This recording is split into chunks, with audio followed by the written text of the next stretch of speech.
Hello guys, welcome to my channel genetic coding. तो अभी तक हम इस सीरीज़ में क्लासेस एंड ऑब्जेक्ट और उनके कंस्ट्रक्टर किस तरीके से डिफ़ाइन करते हैं, उनका यूज़ कैसे करते हैं, वो हम सीख चुके हैं। अब हम इस वीडियो में स्टार्ट करने जा रहे हैं इनहेरिटेंस का कॉन्सेप्ट। इनहेरिटेंस क्या है? इनहेरिटेंस एक ऐसा वे है जिसमें हम एक क्लास की फंक्शनैलिटी या बिहेवियर दूसरी क्लास में हम यूज़ कर सकते हैं, ऑब्जेक्ट बना के नहीं। जस्ट हमें कुछ ऐसा वे है ये इनहेरिटेंस जिसके थ्रू हम ऑब्जेक्ट हम सेकंड क्लास का बनाएंगे, मगर फर्स्ट क्लास के भी मेथड्स हम एक्सेस कर सकते हैं।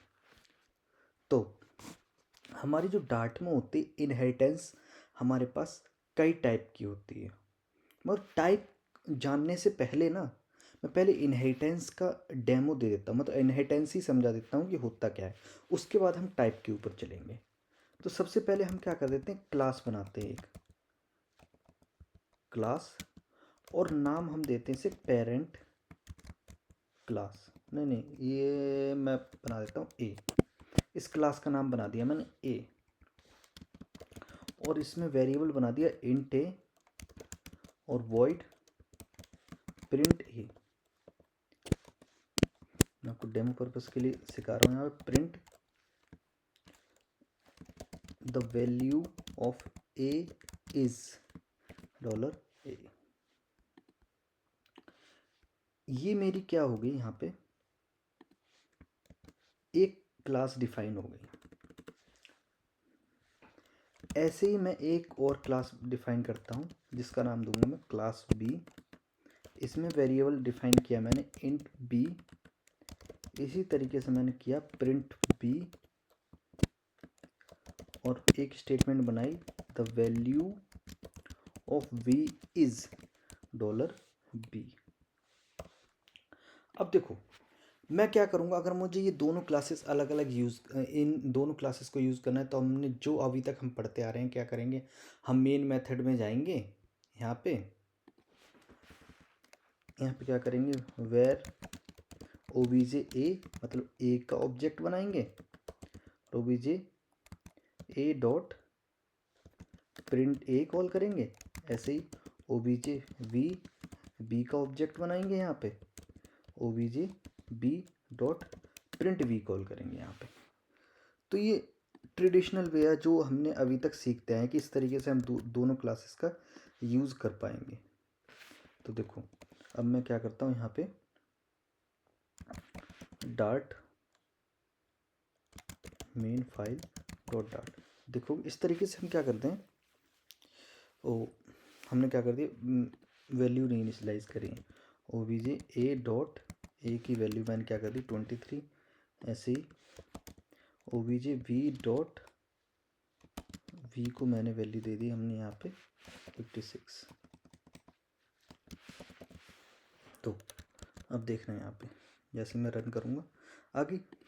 मगर ये ट्रेडिशन, ये वे ठीक नहीं है। मैं क्या करना चाहता हूँ, मैं एक ही क्लास का ऑब्जेक्ट बनाऊँगा, मगर मुझे दोनों क्लासेस की फंक्शनैलिटी चाहिए एक ही वेरिएबल में। तो क्या करेंगे, देखो मैं क्या करूँगा, इस ए क्लास को ना इस बी क्लास के साथ लिंक करूँगा, मतलब इनहेरिट करूँगा। तो क्या करेंगे, तो इनहेरिटेंस इंप्लीमेंट करने के लिए हम एक्सटेंड कीवर्ड का इस्तेमाल करते हैं। जैसे कि मैं जो बी क्लास में ना ए का कंट्रोल चाहिए, तो बी एक्सटेंड ए, इस तरीके से। तो ये क्या होगी, जो ये वाली क्लास होगी फिर हमारी क्या होगी, पेरेंट क्लास। और जो ए क्लास को भी यूज़ कर रही है, ये क्या क्लास होगी, हमारी चाइल्ड क्लास। तो अब जो ये बी क्लास है ना, वो ए के सारे वेरिएबल्स और फंक्शंस सब कुछ एक्सेस कर सकती है। अब देखो, अब हम आ जाते हैं अपने मेन मेथड में। अब मैं इस ऑब्जेक्ट को क्रिएट नहीं करूँगा, मैं जस्ट इसको कमेंट कर दूंगा। मैंने वी का ऑब्जेक्ट क्रिएट किया। अब देखो o we J B dot a भी आने लग गया मेरे पास। मैं ए को भी इनिशलाइज कर दूंगा। ऐसे ही O we J B dot print A वाला मेथड भी यहाँ पे आ गया। मतलब कि हमने इस तरीके से इनहेरिटेंस का यूज़ करके मैंने एक ही क्लास में क्या हुआ, जो हमारी दूसरी क्लास डिफाइंड है उसकी फंक्शनैलिटी को अपनी क्लास में इनहेरिट कर लिया है। इस तरीके से हम फंक्शन और वेरिएबल जब एक्सटेंड करते हैं, मतलब कि एक्सेस करते हैं पेरेंट क्लास का चाइल्ड क्लास में, इसी प्रोसेस को हम क्या बोल देते हैं, इनहेरिटेंस। अच्छा, अब अगर मैं चाहता हूँ कि इस मेथड को ना इस क्लास में मैं इस ए क्लास के वेरिएबल को एक्सेस करना चाहता हूँ, तो हम क्या इस्तेमाल करते हैं, सुपर कीवर्ड। जैसे कि मैं प्रिंट वी में क्या करना चाहता हूँ, सबसे पहले सुपर डॉट ए वेरिएबल को इनिशियलाइज कर दूंगा मैं यहाँ पे 23। ऐसे ही super dot print A method को कर दूंगा। ये क्या करता है, हमारी पेरेंट क्लास के जो भी इसकी इमीडिएट पेरेंट क्लास होगी, जैसे ये है, उसके सारे के सारे मेथड और प्रॉपर्टी इस तरीके से ये एक्सेस कर सकता है। सिंपल। अब देखो, अब मैं यहाँ पे क्या करूँगा, ए की वैल्यू इनिशियलाइज नहीं करूँगा और मैं यहाँ पे ए को भी कॉल नहीं करूँगा। तो क्या होगा, कैसा फंक्शन होगा यहाँ पे, देखो सबसे पहले उसने पेरेंट क्लास के मेथड को कॉल किया, उसके बाद खुद के क्लास को। कैसे, देखो मैंने क्या किया, हमें ऑब्जेक्ट वी क्रिएट किया, ऑब्जेक्ट वी की वैल्यू इनिशियलाइज कर दी 56। उसके बाद मैंने प्रिंट वी को कॉल किया, तो प्रिंट वी को कॉल किया, जैसे कंट्रोल कहाँ पे यहाँ पहुँचा, इस प्रिंट वी के अंदर। प्रिंट वी के अंदर वहाँ पे स्टेटमेंट देखी, ए की वैल्यू 23 इनिशियलाइज की, ठीक है। उसके बाद प्रिंट ए में कंट्रोल जैसे ही गया तो उसे ए की वैल्यू 23 मिली, तो वैल्यू ऑफ ए इज़ यहाँ से 23 इसने प्रिंट कर दी। एंड देन कंट्रोल दोबारा फिर इस यहाँ पे आया, उसने बी की वैल्यू भी यहाँ पे प्रिंट कर दी। तो ये चीज़ है। तो इनहेरिटेंस के थ्रू आप क्या करते हो, एक क्लास को एक्सेस कर लेते हो, किसके थ्रू, इनहेरिटेंस के थ्रू, यानी पेरेंट क्लास की फंक्शनैलिटी चाइल्ड क्लास में। और चाइल्ड क्लास में पेरेंट क्लास के प्रॉपर्टीज़ और मेथड्स को एक्सेस करने के लिए हम यूज़ करते हैं सुपर कीवर्ड। सुपर कीवर्ड हमारे पास पेरेंट क्लास के मेथड्स और प्रॉपर्टी एक्सेस करने के लिए ही इस्तेमाल किया जाता है। तो यहाँ पे हम इनहेरिटेंस का कॉन्सेप्ट समझ चुके हैं। अब हम आ जाते हैं टाइप के ऊपर। तो देखो, हमारे पास इनहेरिटेंस कई टाइप की होती हैं। इसमें सबसे पहली टाइप होती है single level inheritance. Single level inheritance मतलब कि एक क्लास के साथ दूसरी क्लास एक्सटेंड करती है, वो सिंगल लेवल इनहेरिटेंस होगी। जैसे कि यहाँ पे है, इसको अगर रिप्रेजेंटेशन आप देखो तो इस तरीके से, मतलब कि मैंने क्लास ए बनाई और उसको एक्सटेंड कर दिया किसमें, क्लास बी में। तो क्लास ए क्या बन गई हमारी, पेरेंट्स क्लास, या फिर हम बोल सकते हैं इसे बेस क्लास। दूसरे पार्ट क्लास बी हमारी क्या बन गई, हमने ड्राइव क्लास या हमारी चाइल्ड क्लास। इसे हम क्या बोल देंगे, सिंगल इनहेरिटेंस। उसके बाद आ जाता है हमारा multi level inheritance. Multi level inheritance में क्या होता है, मैं आपको दिखाता हूँ। मल्टी लेवल इनहेरिटेंस में ये हो जाता है, जैसे क्लास ए बनाई, वो बेस क्लास 1 थी, उसको बी के साथ एक्सटेंड कर दी। यहाँ तक तो हम करके आ चुके हैं। अब ऐसे ही एक क्लास सी बना दी, मैंने उसे क्या कर दिया, बी से एक्सेस कर लिया। तो क्लास सी क्या कर लेगा, ए और बी दोनों को एक्सेस कर लेगा। ये चीज़ क्या हो जाती है हमारी, multi level inheritance. Third type होती है हमारे पास हिरेरिकल इनहेरिटेंस। थर्ड टाइप होती है हमारी हिरेरिकल इनहेरिटेंस। हिरेरिकल इनहेरिटेंस मतलब कि हमने क्लास ए डिफाइन करी पेरेंट, और एक क्लास बी डिफाइन करी और क्लास सी डिफाइन करी। क्लास बी को ए के साथ एक्सटेंड कर दिया, ऐसे ही क्लास सी को ए के साथ एक्सटेंड कर दिया। यानी एक ही क्लास को मल्टीपल क्लासेस में इस्तेमाल करना। ध्यान रहे, मल्टीपल क्लास को सिंगल क्लास में नहीं, सिंगल क्लास को मल्टीपल क्लास में जब हम इस्तेमाल करते हैं या एक्सटेंड करते हैं, उसे हम क्या बोलते हैं, हिरेरिकल इनहेरिटेंस बोलते हैं। और चौथी हमारे पास टाइप होती है मल्टीपल इनहेरिटेंस। डार्ट में हमारे पास मल्टीपल इनहेरिटेंस पॉसिबल नहीं होती है डायरेक्ट, इसको हम कुछ और तरीक़ों से अचीव करेंगे, वो हम आगे चल के देखेंगे। अच्छा, तो हमने डायग्राम तो देख लिए इनके, अब हम इन्हें एक्चुअल इम्प्लीमेंट करके देखते हैं। अच्छा, अभी हमने सिंगल लेवल इनहेरिटेंस तो अचीव कर ली है, अब हम क्या करेंगे, मल्टी लेवल इनहेरिटेंस गेट करना चाह रहे हैं। तो यहाँ पे क्लास, एक क्लास और बनाते हैं, क्लास सी, एक्सटेंड कर दिया मैंने उसे बी के साथ में। अब देखो यहाँ पे, अब मैंने इंट सी ऐसे ही प्रिंट सी ये चीज़ बना दी। मैं क्या कर लेता हूँ, print the value of c is dollar c. Simple. ये क्या हो गया, अब सी बन गई, यहाँ पे सी क्लास बन गई। अब ये क्या होगा, हमें मल्टी लेवल इनहेरिटेंस हो गया। सबसे पहले ए को एक्सटेंड किया बी में, अब बी को एक्सटेंड किया सी में। इस तरीके से आप सी को आगे करते जाओ, यानी जैसे आप एक्सटेंड करना चाहते हो करते जाओ। तो ये क्या हो गया, मल्टी लेवल इनहेरिटेंस बनती जाती है। अब मैं देखो यहाँ पे ऑब्जेक्ट बनाऊंगा सी का, वेर ओबीजे सी, और सी क्लास का ऑब्जेक्ट बनाऊंगा यहाँ पे, और सी क्या कर लेगा, dot OBJ C dot A की वैल्यू भी इनिशियलाइज कर दी उसने, सी डॉट बी को भी एक्सेस कर लेगा ये, क्योंकि इसने क्या कर लिया, बी को भी एक्सटेंड कर रखा है और बी ने पहले ही पेरेंट को एक्सटेंड कर रखा है, मतलब ए को एक्सटेंड कर रखा है।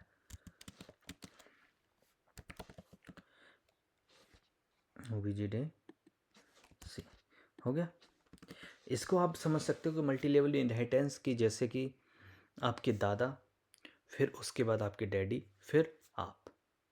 तो दादा की जो भी प्रॉपर्टीज़ हैं या कुछ भी है वो आपके डैडी इनहेरिट करेंगे, और आपके डैडी की जो भी प्रॉपर्टी या इनहेरिटेंस है आप इनहेरिट करोगे। तो अल्टीमेट आप जो भी जेनेटिक या इकोनॉमिकल या फाइनेंशियल कुछ भी प्रॉपर्टीज़ होती हैं वो सारी इनहेरिट करोगे अपने दादा की। तो यहाँ पे वही चीज़ है कि ए सी क्या कर लेगा, बी की भी प्रॉपर्टीज इनहेरिट करेगा और ए की भी, इस तरीके से। अब ओबीजे सी डॉट प्रिंट ए भी कॉल हो जाएगा, सी डॉट प्रिंट बी भी कॉल हो जाएगा, ओबीजे सी डॉट प्रिंट सी भी कॉल हो जाएगा। ये हमारे क्या हो गया, मल्टी लेवल इनहेरिटेंस का एग्जाम्पल हो गया। ये दोबारा इसलिए कॉल हुआ है क्योंकि देखो मैंने यहाँ पे कर रखा है एक चीज़, बी में क्या कर रखा है, मैंने सुपर को कॉल कर रखा है, इसलिए सिंपल।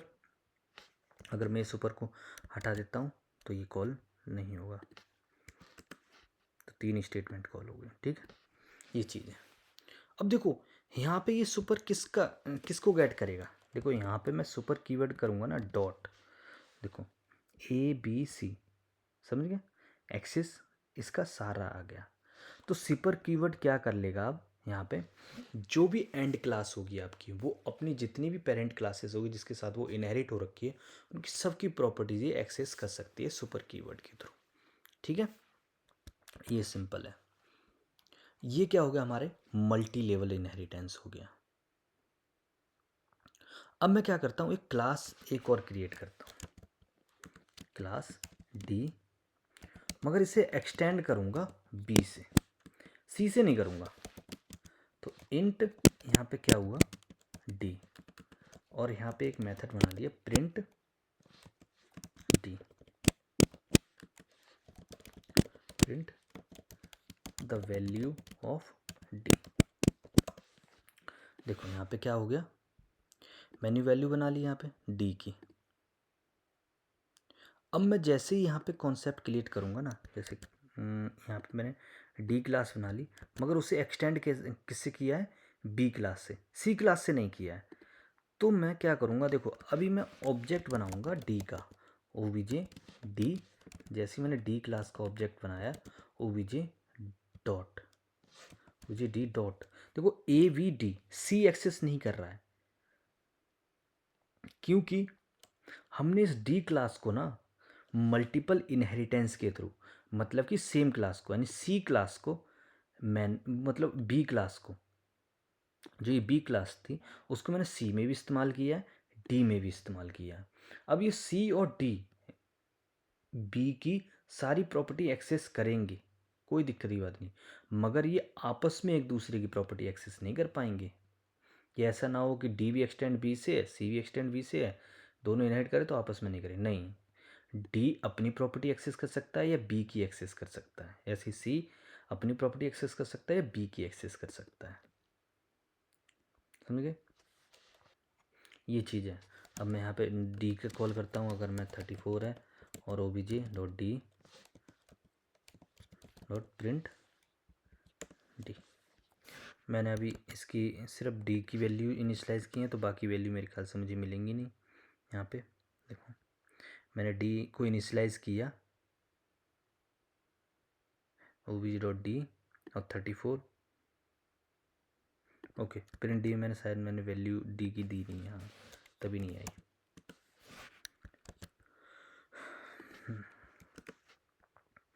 तो ये हमारा क्या हो गया, मल्टी लेवल इनहेरिटेंस हो गई है। अभी तक हमने क्या देख लिया कि ठीक है, मैंने इनहेरिटेंस तो कर लिया, मल्टी लेवल भी हो गई, सिंगल लेवल भी हो गई, मल्टीपल इनहेरिटेंस भी हो गई। मगर अब इस इनहेरिटेंस में अगर मेरे पास क्या हो, कंस्ट्रक्टर हो, मतलब कि इस क्लास का मैंने क्या कर दिया, एक कंस्ट्रक्टर बना दिया ए, और मैंने यहाँ पे क्या कर दिया, इंट ए यहाँ पे बना दिया, और इसी टाइम पे ए की वैल्यू ए के यहाँ पे इनिशियलाइज हो गई। तो अब क्या होगा, अब देखो इस पेरेंट क्लास का एक कंस्ट्रक्टर है, पहले तो कोई कंस्ट्रक्टर नहीं था तो डायरेक्ट इनिशियलाइज हो रहा था। अब क्या है, इस पेरेंट क्लास का कंस्ट्रक्टर है। अब मैं इस बी क्लास में इसको एक्सटेंड कर रहा हूँ, यानी ए को मैं इस्तेमाल कर रहा हूँ बी क्लास में। तो अब इस कंस्ट्रक्टर को कैसे इनिशियलाइज किया है, अब वो बोल रहा है the super class A doesn't have zero argumented constructor, try declaring a zero argument constructor in A और declaring a constructor in B that explicitly invokes a constructor in A. देखो अब इसकी दो चीज़ें हैं, इससे हम दो सोल्यूशन कर सकते हैं। देखो मैंने पढ़ाया है पिछली वीडियो में आपको कि हमारे पास कंस्ट्रक्टर दो टाइप के होते हैं, तो डिफ़ॉल्ट कंस्ट्रक्टर होता है नॉन आर्गुमेंटेड, एक होते हैं नेम्ड कंस्ट्रक्टर। अगर मुझे क्या करना है कि मैं बी क्लास में इस पेरेंट कंस्ट्रक्टर को इनिशियलाइज करना नहीं चाहता हूँ, तो मैं क्या करता हूँ कि ये कंस्ट्रक्टर तो है ठीक है, मैं यहाँ पे क्या करता हूँ, एक नॉन पैरामीटराइज्ड, मतलब कोई जिसमें कोई पैरामीटर पास ना हो ऐसा कंस्ट्रक्टर बना दूंगा। लाइक मैं नॉन, जिसमें क्या हो गया, कोई भी पैरामीटर इनिशियलाइज नहीं हुआ है। अब हमने यहाँ पे पैरामीटराइज कंस्ट्रक्टर बना लिया। अब क्या करेंगे, हम इसी नाम का, आपकी मर्जी है जैसे भी कोई भी कंस्ट्रक्टर आप बनाते हो, लाइक नॉन, एक नॉन पैरामीटराइज कंस्ट्रक्टर बनाया, और इसी तरीके से मैंने क्या कर दिया, सुपर डॉट नॉन, ये कंस्ट्रक्टर कॉल कर दिया। ये चीज़ है। पहला सोल्यूशन तो आपने इस तरीके से निकाल लिया कि हाँ, इस तरीके से आपने पेरेंट क्लास का कंस्ट्रक्टर इनिशियलाइज कर दिया है, क्योंकि वो नॉन आर्गुमेंटेड था। आप चाहते थे कि नहीं, मैं यहाँ पे क्या करूँ, इनिशियलाइज ना करूँ। अब देखो आपने क्या किया यहाँ पे, जैसे ही मैंने इसमें डिफ़ाइन किया कंस्ट्रक्टर, तो इसको इनिशियलाइज करने के लिए मैंने यहाँ पेरेंट इस चाइल्ड क्लास में इनिशियलाइज किया। अब इस चाइल्ड क्लास का हुआ, तो अब इस सी क्लास में देखो एरर आ गया, अब सी क्लास को भी आएगा। तो हम सी क्लास में भी क्या कर लेते हैं, लो भाई इसी तरीके से सी क्लास में डॉट n1 नाम का एक कंस्ट्रक्टर बनाया और उसको कॉल कर दिया सुपर डॉट नॉन का। तो इस तरीके से ये भी हो गया, हमारी क्लास का नाम है सी, ठीक है। तो इस तरीके से ये इनिशियलाइज हो गया। अब देखो सी एक्सटेंड कर रहा है बी से, अब बी से एक्सटेंड डी भी तो कर रहा है, तो आपको सेम कंस्ट्रक्टर डी में भी डिफाइन करना पड़ेगा। तो यहाँ पे मैं आपको क्या समझाना चाह रहा हूँ, मैं यहाँ पे समझाना चाह रहा हूँ कि आप अपने कंस्ट्रक्टर कॉल कैसे कर सकते हो इनहेरिटेंस में थ्रू। अभी मैंने एक सोल्यूशन निकाला जो सबको पार किया है मैंने, कौन सा, नॉन पैरामीटराइज मैंने पास कर दिया यहाँ पे कंस्ट्रक्टर, तो यहाँ पे इनिशियलाइज हो गया है। मगर अब मेरी सिचुएशन अब पता है क्या आती है, अब मैं यहाँ पे आता हूँ, ओके, यहाँ पे मैं ये वाला कंस्ट्रक्टर कॉल कर देता हूँ सी डॉट नॉन, तो ये हमारा नॉर्मल तरीके से काम करने लग जाएगा। कॉल करते हैं यहाँ पे, कोई फ़र्क नहीं है, सब एज इट इज़ चलेगा ये चीज़। तो ये क्या हो गया, डिफ़ॉल्ट पैरामीटराइज कंस्ट्रक्टर, मतलब कि ये सिंगल विदाउट आर्गुमेंटेड का कोई कंस्ट्रक्टर था वो काम करने लग गया है, ठीक है। मगर मैं क्या चाह रहा हूँ, मुझे तो पेरेंट क्लास का एक पैरामीटराइज कंस्ट्रक्टर है, वो कह रहा है कि मैं नहीं, मैं डिफ़ॉल्ट पैरामीटर मैं इनिशियलाइज ही नहीं करूँगा, मतलब कि ये भी चाहिए नहीं, मैं डिफ़ॉल्ट कंस्ट्रक्टर इनिशियलाइज़ ही नहीं करूँगा। मैंने क्या कहा, मुझे तो वेरिएबल चाहिए कि मुझे इनिशियलाइज़ करना है, मगर मुझे वेरिएबल भी चाहिए। तो कैसे करेंगे? तो देखो, मैंने क्या कर दिया, वहाँ पे उस कंस्ट्रक्टर को कमेंट कर दिया है, ठीक है। अब मुझे क्या करना है कि मुझे ना पैरामीटराइज कंस्ट्रक्टर बनाना पड़ेगा बी क्लास में भी, ताकि मैं पेरेंट क्लास के कंस्ट्रक्टर को इनिशियलाइज कर सकूं। तो हम बी, अब यहाँ पे इंट ए, क्या मुझे क्या करना है, ए की वैल्यू भी गेट करनी पड़ेगी वहाँ से, ताकि मैं पास कर दूँ। उसके बाद बी की वैल्यू भी गेट करनी पड़ेगी। बी की वैल्यू हम इसलिए गेट करें ताकि हम अपने क्लास का बी वेरिएबल इनिशियलाइज कर सकें, और ए की वैल्यू इसलिए इनिशियलाइज कर रहे हैं क्योंकि हमें सुपर पैरामीटर भी इनिशियलाइज करना है। तो देखो, सुपर में क्या है, ए, तो हम ए पास कर देंगे। सिंपल। इस तरीके से आप पैरामीटराइज कंस्ट्रक्टर यूज़ कर सकते हो, और उसकी बॉडी में आप जो काम करना चाहो वो आप काम कर सकते हो। और ये यहाँ से उठा के आप क्या करोगे, इधर पेस्ट करोगे इसे, ताकि आप अच्छी तरीके से कॉलिंग कर सको एक कंस्ट्रक्टर की। सिंपल। इस तरीके से print this is calling constructor C, ये सिंपल हो गया। सी नहीं, बी कंस्ट्रक्टर कॉल किया यहाँ पे, और इसी तरीके से मैं यहाँ पे कॉल कर दूंगा दिस इज कॉलिंग कंस्ट्रक्टर ए। यहाँ पे इनिशियलाइज हो गया, मगर अब बी तो यहाँ पे इनिशियलाइज हो गया, अब सी में भी तो सेम चीज़ करनी पड़ेगी ना मुझे, क्योंकि अब ये भी चीज़ है। तो अब देखो, अब सी क्योंकि एक्सटेंड कर रहा है बी से, तो अब इसको इंट ए भी लेके आनी पड़ेगा, इंट बी भी लेके आना पड़ेगा, और इसको इनिशियलाइज करना पड़ेगा सुपर कौन सा, ए एंड बी। और ये हमारा यहाँ पे पेरेंट का कंस्ट्रक्टर भी इनिशियलाइज कर देगा वैल्यूज़ के साथ में, और प्रिंट क्या कर लेगा, this is constructor c called, ये चीज़। इस तरीके से देखो, आप मल्टी लेवल कंस्ट्रक्टर भी इनिशियलाइज करते आ रहे हो। अब आप चाहते हो कि सी भी वैल्यू मिल जाए यहाँ पे, तो लो भाई, सी की वैल्यू उठाई और दिस डॉट सी को सी इनिशियलाइज कर दिया। ऐसे ही इस वाले कंस्ट्रक्टर में दिस डॉट बी को बी इनिशियलाइज कर दिया, और यहाँ पे एक तो इनिशियलाइज है ही है। अब मैंने क्या कर दिया, यहाँ पर डी है, डी भी तो एक्सटेंड कर रहा है बी से, मल्टीपल इनहेरिटेंस है ना ये डी भी। देखो यहाँ तो क्या है, मल्टी लेवल इनहेरिटेंस थी, ए से एक्सटेंड किया बी, बी से एक्सटेंड किया सी, ये मल्टीपल था, वो मल्टी लेवल थी, तो मल्टी लेवल के हिसाब से मैंने कंस्ट्रक्टर इनिशियलाइज कर दी। अब ये मल्टीपल है, अब मल्टीपल के लिए क्या करोगे, वही सेम तरीका है जैसे डी में करा है मैंने। डी के अंदर कंस्ट्रक्टर आ गया, इंट ए, इंट बी और इंट डी।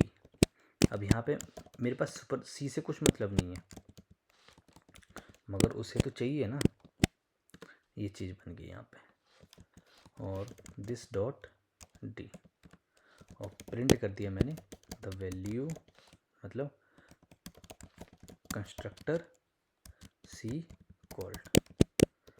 अब देखो, अब मैंने कॉल तो किया, ठीक है, मान लिया मैंने कॉल कर लिया। अब पहले मैं ना मल्टी लेवल को आपको डेमोन्स्ट्रेट करता हूँ। देखो, मल्टी लेवल जैसे ही मैं इनिशियलाइज़ करूँगा ना, यहाँ पे सी को, सी में क्या वेरिएबल एक्सेप्ट कर रहा है, वो सबसे पहले ए के मैंने 12 कर दिया, 34 कर दिया, 5 6 कर दिया, ये तीनों वेरिएबल इनिशियलाइज हो गए ऑब्जेक्ट क्रिएशन के टाइम पे। अब मेरा यहाँ पे मतलब कंस्ट्रक्टर किस क्रम में, मतलब सबसे पहले कंस्ट्रक्टर कौन सा इनिशियलाइज होगा वो देखेंगे यहाँ पे, वो देखने वाली हमारी बात है यहाँ पे। देखो, सबसे पहले कंस्ट्रक्टर ए कॉल हुआ है, क्यों, देखो सबसे पहले ऑब्जेक्ट इनिशियलाइज हुआ, ऑब्जेक्ट इनिशियलाइज होते सी कंस्ट्रक्टर कॉल किया, मगर उससे पहले उसने क्या कर दिया, सुपर को कॉल कर दिया, ए और बी वैल्यू वहाँ पे पास कर दी। जैसे सुपर को कॉल किया मतलब वो बी में पहुँच गया कंट्रोल। बी में इनिशियलाइज होने से पहले वो उसने सुपर के कंस्ट्रक्टर ए को कॉल कर दिया। अब ए में आ गया, ए में कहीं पे भी कंस्ट्रक्टर कॉल नहीं, वहाँ पे ए की वैल्यू आई, दिस इज दी ए की वैल्यू को इनिशियलाइज किया क्लास के पैरामीटर्स में और ये कॉल कर दिया, दिस इज कॉलिंग कंस्ट्रक्टर ए। अब दोबारा कंट्रोल रिवर्स आया है यहाँ पे बी वाली क्लास में, बी में उसने बी की वैल्यू इनिशियलाइज कर दी और कॉलिंग कर दिया कंस्ट्रक्टर बी, तो यहाँ पे कंस्ट्रक्टर बी कॉल हो गया। अब वापस फिर कंस्ट्रक्टर बाहर आया, मतलब कॉल कंट्रोल दोबारा इधर आ गया, तो सी कंस्ट्रक्टर सी इज कॉल्ड। ठीक है, तो यानी मल्टी लेवल इनहेरिटेंस में क्या होता है, जो सबसे पेरेंट क्लास होती है, तो कंस्ट्रक्टर इनिशियलाइजेशन क्या होता है, सबसे पहले पेरेंट क्लास का, जो सबसे पहली पेरेंट क्लास है उसका कंस्ट्रक्टर सबसे पहले इनिशियलाइज होता है और उसके बाद ही चाइल्ड क्लासेस का इनिशियलाइज होता है। तो ये चीज़ होगी। सेम क्लास मल्टीपल इनहेरिटेंस में पॉसिबल होगी। अब मैं मेथड कॉल करूँ या ना करूँ, मुझे वेरिएबल इनिशियलाइज करने पड़ेंगे, यानी मैं मेथड कॉल करूँ या ना करूँ, मगर वेरिएबल मुझे सबके इनिशियलाइज करने होंगे। ये हो गया, देखो आ गया, ये चीज़ है। ये डी मैंने दोबारा इनिशियलाइज कर दिया, इसलिए मैं दोबारा करता हूँ।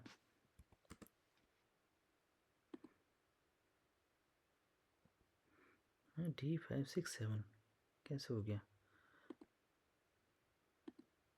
डी की वैल्यू इनिशियलाइज नहीं, ओहो यहाँ पे मैंने डी नहीं पास किया, तभी मैं कहूँ नल वैल्यू कैसे आ गई यहाँ पे, ये आ गई। ठीक है, जो वैल्यू यहाँ पे इनिशियलाइज कराई थी यहाँ पे, अब वैल्यू हमारे पास आ गई है।